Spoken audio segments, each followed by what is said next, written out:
దెబ్బ తగిలిందా? అదిగో అక్కడ ఎదురుగా కృష్ణ ఏమన్నాడు? అడుగు ఆయన అడుగు. దెబ్బ తగలకూడదు నాకు, జాగ్రత్తగా బతుకుతాను అని అడుగు ఆయన్ని. మంత్రం అడుగు, మంత్రం తీసుకో, జపం చేసుకో, సరేనా? ఆయన దగ్గరే కూర్చో, కిచ్చి కిచ్చి కిచ్చి అంట జపం చేసుకో ఆయన దగ్గర. మంచి జీవితం ఇస్తాడు నీకు, సరేనా?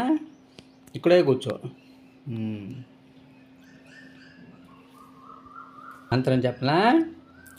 హరే కృష్ణ హరే కృష్ణ కృష్ణ కృష్ణ హరే హరే, హరే రామ రామ రామ హరే హరే, హరే కృష్ణ కృష్ణ కృష్ణ హరే హరే, హరే రామ రామ రామ హరే హరే.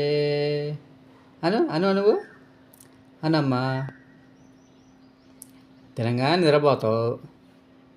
కూర్చో, ఆయన దగ్గర కూర్చొని జపం చేసుకో.